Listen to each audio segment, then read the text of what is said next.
Anak kecil sudah main-main, sekali datang di atas bumbung, sudah mau jatuh. Ibunya panggil dia, tarik dia, pasal takut kalau rapat nanti terlepas dia jatuh ke bawah. Orang di bawah sudah penuh tunggu, takut anak kecil ini jatuh.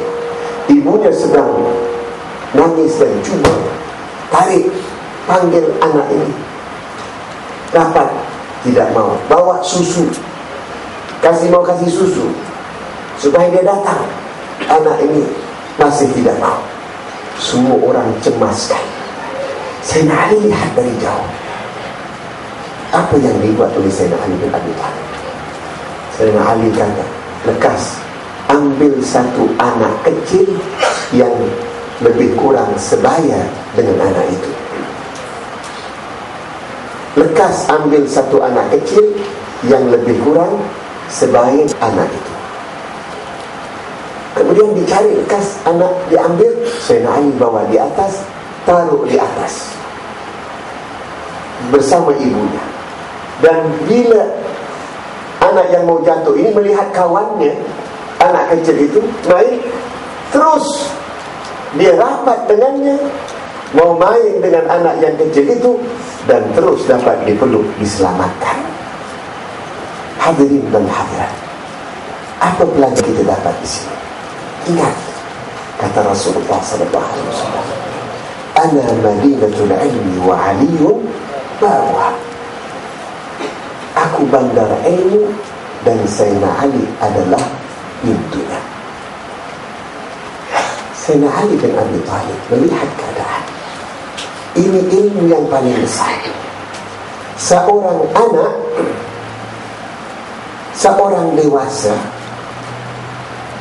dia boleh berkawan, dia boleh mendengar kata-kata sebaya dengan dia. Kalau kita ada anak kecil, taruhlah anaknya 15 tahun, anak kita 17 tahun, berapa kali kita sering dengar nasihat ayah tidak didengar, nasihat ibu tidak didengar, nasihat guru tidak didengar. Siang dan malam main dengan kawan, kawannya jahat jadi jahat, kawannya begitu jadi begitu. Kenapa? Kerana ini mereka akan dengar orang-orang yang sebaya.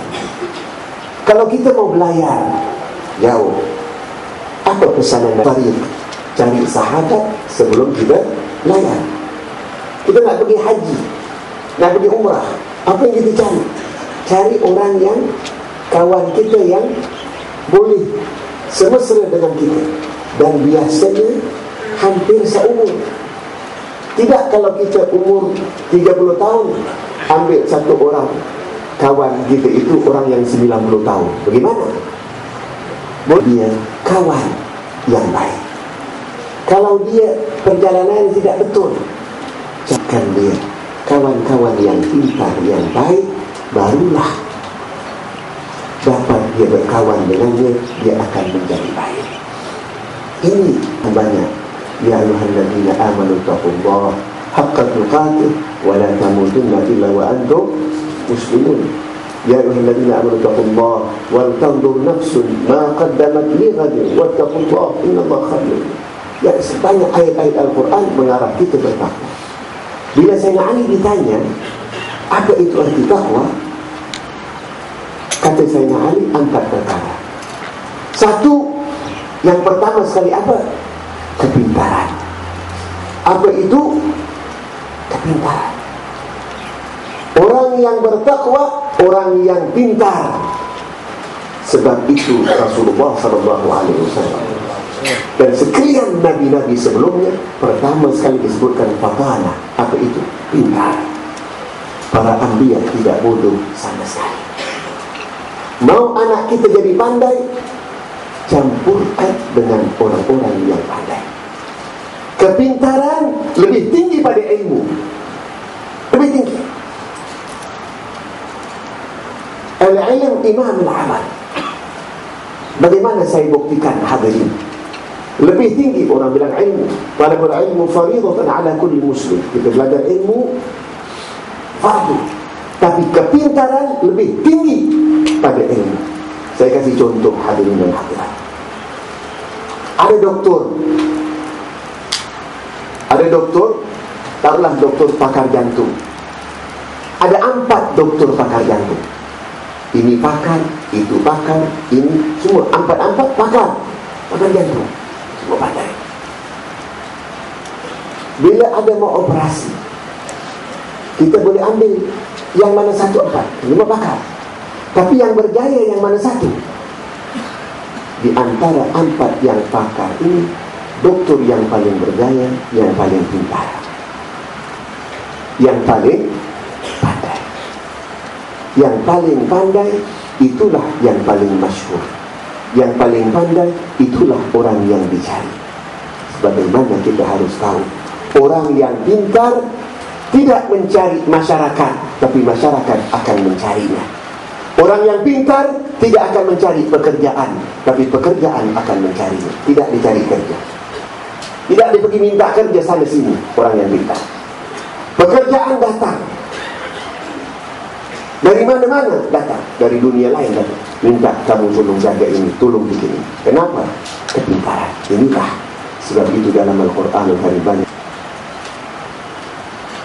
Inna fi khalqis samawati wal ardi wa ikhtilafil laili wan nahari la ayatin li ulil albab alladzina yadhkuruna Allaha qiyaman wa qu'udan. Ulul albab, orang yang sentiasa pintar, pandai, berilmu. Apa itu? Sering berpikir. Orang yang pintar itu selalu dia berpikir. Antara sifat-sifat orang yang pintar, sebelum dia buat apa-apa, dia berpikir dulu. Antara sifat orang yang bodoh, buat dulu kemudian berpikir. Sama-sama kita angkat tangan berdoa pada Allah Subhanahu wa taala agar Tuhan berikan kita selamat di dunia dan di akhirat. Semoga Allah Subhanahu wa taala berikan kita kesenangan di dunia dan di akhirat dengan barakah Rasulullah sallallahu alaihi wasallam, dengan barakah awliya wassalihin wal anbiya wal mursalin. Wa fanaka rabbana wa ilaikal masir. La yukallifu. Bismillahirrahmanirrahim.